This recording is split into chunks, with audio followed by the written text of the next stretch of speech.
All right, this is a reading of Chapter 3 from October Sky by Homer Hickam. Mom. Wooden splinters whistled past my ears. Big chunks of fence arced into the sky. Burning debris fell with a clatter. A thunderous echo rumbled back from the sounding hollows. Dogs up and down the valley barked. The lights came on one by one.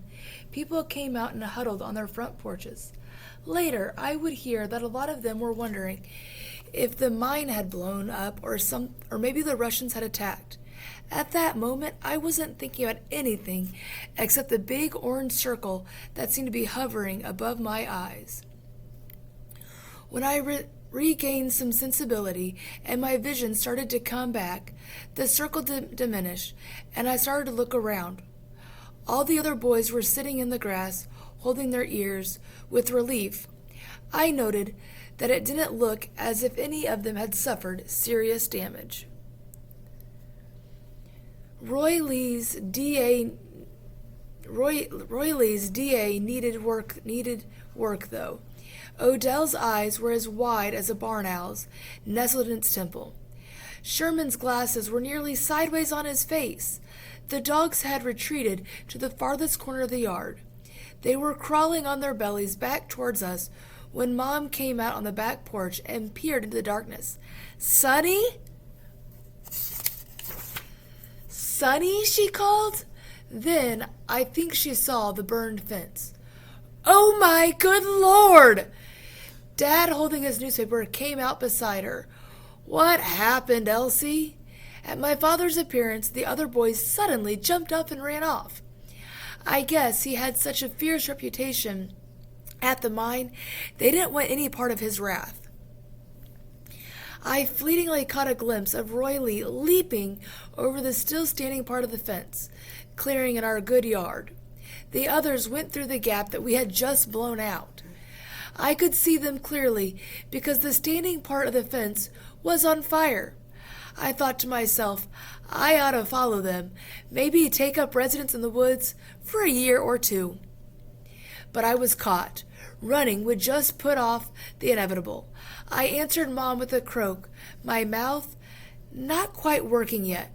She replied, "Sonny Hickman, you get over here!"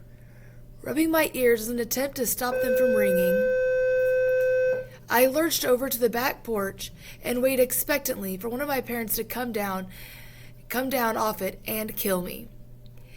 "Elsie, do you have any idea what's going on here?" Dad asked.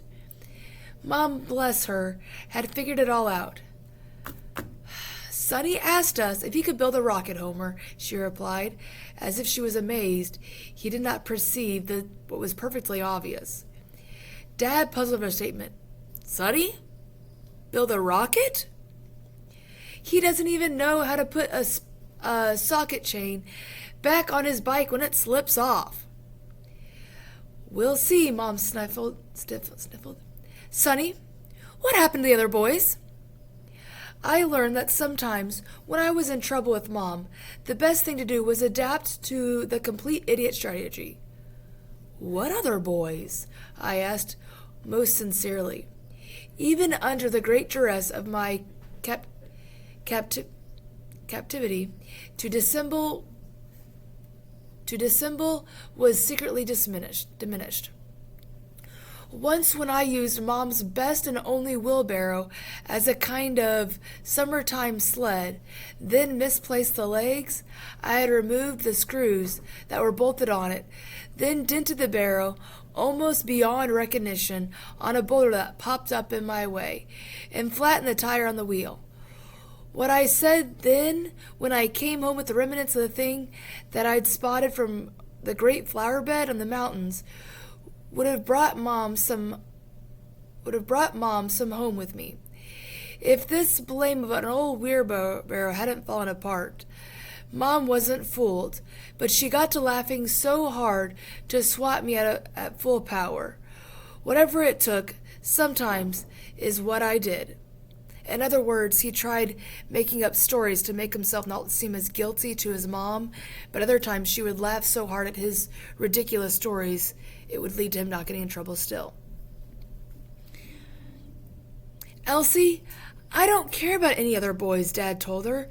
Just take care of this one. He embarrasses me all over Colwood. So again, there's a moat. Dad is not proud of the son. Mom laughed a short, bitter bark. Oh, yes, oh my. Heaven forbid you'd be embarrassed. Why, the next thing you know, the men would stop shoveling coal for you. He stared at her. They don't shovel. They haven't shoveled in 20 years. They use machines. Isn't that interesting? I recognized that Mom and Dad were about to go off into one of their standard quarrels, and eased back into the darkness of the yard and stood with the dogs. Dandy nuzzled my hand, and Poteet leaned against my legs. I couldn't feel her trembling. Maybe it was me. Dad gave Mom one of his standard speeches about how the mine provided for her and the boys, and she said back her usual piece about how the mine was big, dirty, and a death trap. When Dad went back inside shaking his head, Mrs. Schwartz, the next door, called softly to Mom, and she went over and leaned on the fence. I couldn't hear what they were saying, but I could guess. I could see Mrs. Todd waiting patiently through the next fence beyond. Miss Schwartz would cross her yard with the news from Mom, pass it on to Mrs. Todd, and so down the line. I knew within an hour all of Colwood would know about my sort of rocket and how I roped the other boys into more of my foolishness, and everybody in town would have a good laugh at my expense. When Mom signed off with Mrs. Schwartz, she walked over and stood beside me. She looked at the smoldering ruin of her fence and sighed deeply. I braced myself. Now that we were alone, she was feel to deliver scorn with both barrels. Didn't I tell you not to blow yourself up? She asked in a surprisingly soft voice. Just then, I heard the black phone ring, and I saw Dad through the living room window as he ran to answer it. I hoped it wasn't anybody complaining about the noise. Mom looked at the window, went to the road, to the triple. I knew the best thing I could do was to stay quiet while she was chewing things over in her mind. After a while, she pointed to the back porch and said, "Go sit on the steps. We need to talk, you and me." I know what I did was wrong, Mom, I said in a bit of pre-attempt to smooth everything out. Homer Hadley Hickman Jr.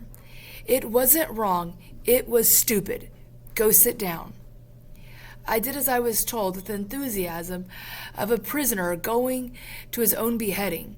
Dandy crawled up beside me, whimpering briefly, and laid his head on my feet. Poteet was off chasing bats. I watched her launch herself into the air, do a double twist, and come down running, a big grin on her black muzzle. I thought to myself, I'm really in for it this time. Mom was a master at delivering creative punishment. Once, after Sunday school, and in my unusual rush to get outside and play, I wore my church shoes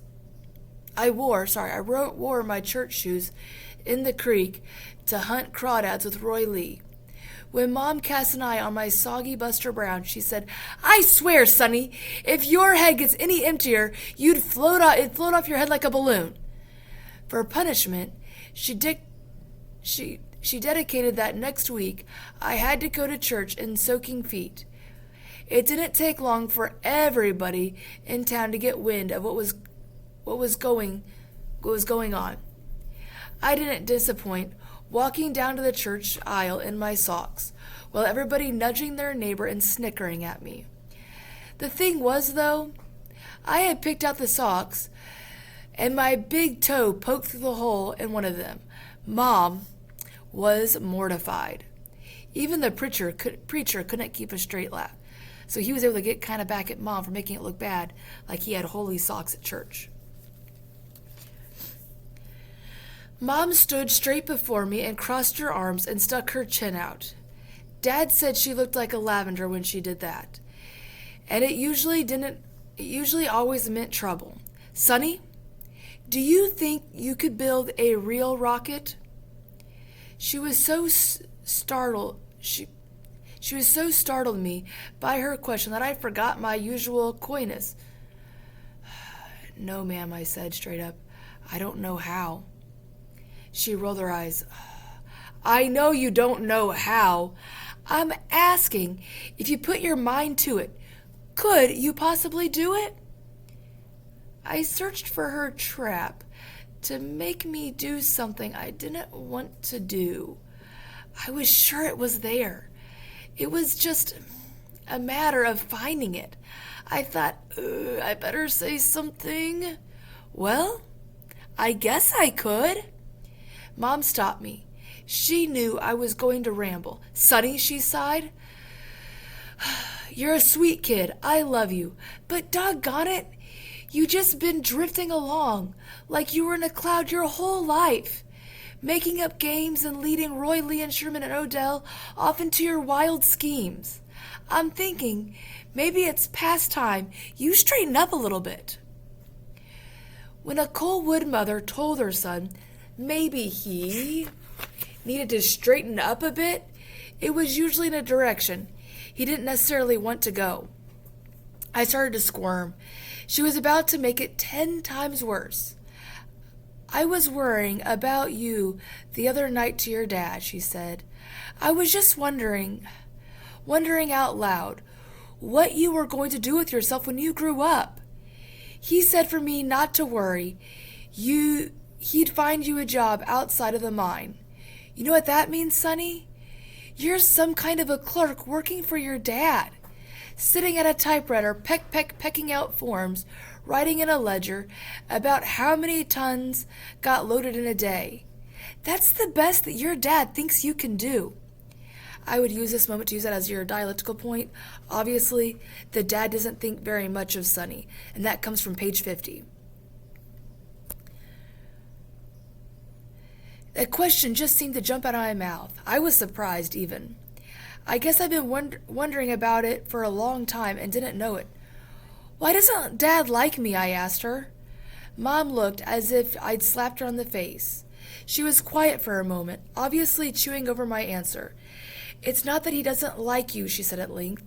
It's just, with the mine and all, he's never had much time to think about you one way or another. If that was supposed to make me feel better, it didn't work. I knew Dad thought about Jim all the time. My brother was. How was he? My brother was the football player that my dad loved. And how was he going to tear up the world in football when he went to college? That's all Dad thought about. Mom sat down beside me, put her arms around my shoulders. I twitched at her unfamiliar touch. It had been a long time since she hugged me. We just didn't do it much in our family. You've got to get out of Coalwood, Sonny, Mom said. You've got to get out of Coalwood, Sonny, Mom said. Jimmy will go. Football will get him out. I'd like to see him a doctor or a dentist, something like that. But football will get him out of Coalwood, and then he can go and do anything he wants to be. She clutched my shoulder, pulling me hard against her side for a little bit. I would have put my head on her shoulder, but I sensed that would be going too far. It's not going to be easy for you, she said. You and me, we've got to figure out some way to make your dad change his mind about you. See his way clear to send you to college. I've been saving some money right along and probably have enough for you to go. But your dad would have a hissy fit right now if I said what was going on. And what a waste of money that was. He's got a lot on his head, and you're going to stay around here and have some little job at the mine. I'd like to go to college, sure, I began. Well, you'd better, she snapped back at me, cutting me off. She dropped her arm off my shoulder. I felt a sudden chill without it. Coalwood's going to die, she announced, deader than a hammer. Mom! She had lost me with that one. She stood up. I saw her eyes glistening. By her nature, she wasn't a crier. In an instant, she brought herself back under complete control. You can't count on the mind to be here when you graduate from high school, Sonny. You can't even count on this town being here. Pay attention, will you? Look at the kids at Big Creek from Burwine, Bartley, and Cucumber. Their fathers are out of work, and those towns are just falling down around them. It's the economy, and it's easy coal paying out, and I don't know what it is.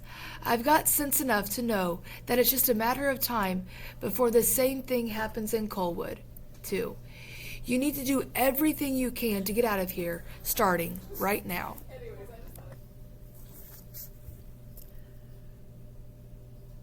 That's better than a hammer. Ma'am, she lost me at that one. She stood up. I saw her eyes glistening. By her nature, she wasn't a crier. You can't count on the mind being here when you graduate from high school. Look at the other towns. Their fathers are out of work. I don't know what all it is, but I've got some sense. That's going to happen to Colwood, too. You need to do everything you can to get out of here, starting now. I didn't know what to say. I just stared at her. She sighed. To get out of here, you've got to show your dad you're smarter than he thinks. I believe you can build a rocket. He doesn't. I want you to show him I'm right and he's wrong. Is that too much to ask? Before I could reply, she sighed deeply once more, glancing over the fence, and the fire had burned itself out, and then stomped past me and went inside. I eased my foot out from under Dandy's head, the dog, so he wouldn't be disturbed, and came off the steps and stood alone in the deep blackness of the backyard, the old mountains looming over me. I tried to think, to catch up with all she said. Dandy got up and slid over to me and licked my hand. She was a good old dog. Petite stopped chasing bats and was asleep under the apple tree. When I went inside, Dad was still on the black phone. He said nearly everything over the company phone, an exclamation. Get number 4 back in the line. I mean now. Number 4 was undoubtedly one of the huge ventilators on the surface to force enough air into the mine. Whoever was on the other end apparently wasn't giving him a response he wanted. I'm leaving the house right now, and it better be going by the time I get there. He slammed the receiver down. I watched him throw open the hall closet and snatch a jacket and a hat. He rushed past me without a glance, just as if I didn't exist, and went out the back door. I heard the gate unlatch and close, and he was gone into the night. I went up to the stairs and found Mom waiting for me in the hall. She wasn't through with me yet. Has anything I've said tonight made sense to you at all? I guess I looked blank. Well, I began. Oh, God, Sonny, she groaned in exasperation. She touched me on the nose with a finger.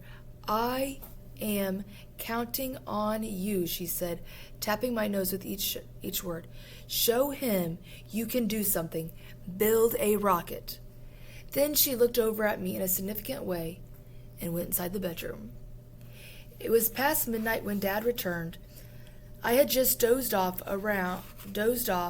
thinking about all that Mom had said. I heard him creep up the stairs, and then I started thinking all over again. I carefully lifted Daisy May, my little calico cat, out to the crook of my arm and placed her on the foot of the bed, and got up and opened my window. The tipple loomed before me like a giant black spider. According to Mom, Dad thought it was good. I was good was working as a clerk. I gasped at the steam erupted from an air vent beside the triple. I followed the cloud skyward, watched the water droplets disperse. A big golden moon hovered overhead, and the vapor formed a misty circle around it. Sparkling stars followed down the narrow river of the the mountains aloud. I looked in the tiny pricks of light so far away. I didn't know one star from another. I didn't know much of anything about the reality of space. I knew less than nothing about rockets, too. I suddenly felt stupid, as Dad apparently thought I was. Mom had said for me to build a rocket, show him that I could. I had already been thinking about learning enough to go to work for Warner von Braun. Her Elsie Hickman scholarship, if approved by Dad, would fit right in with that. Then I remembered what Mom had said about Colwood dying. That was the hardest thing to understand of all the things she told me. All around me, Colwood was always busy playing its industrial symphony of rubbing coal cars, sprouting locomotives, the tromping of miners going to and from the mine. How could that ever end? The black phone erupted my thoughts. Dad had probably just let his head touch the pillow when it rang. I heard his muffled voice as he answered, then a string of what I was certain was cuss words. Within seconds, the door banged open. I heard him thumping down the stairs almost as if someone was chasing him. At the bottom of the stairs, he started coughing deep, wet hacks. He lately had been complaining about how his allergies, even though in the fall you'd think wouldn't be much pollen in the air. I'd often woke to hear him coughing at night, but I never heard it so bad before. I watched him out the bedroom window. A few minutes later, he walked quickly toward the mine, his head down and a bandana to his face. He stopped once and bent nearly double, with spasms rocking him, in other words, coughing really hard. Those allergies were really getting to him, I thought. He straightened and hurried on. As he neared the track, a long line of loaded coal cars turned out of his way as if a recognition of his approach. As soon as he hopped the rails and disappeared into the path, the cars moved back to block my view. Mom's bedroom was beside mine. I heard her pull the window down. She'd be watching him, too.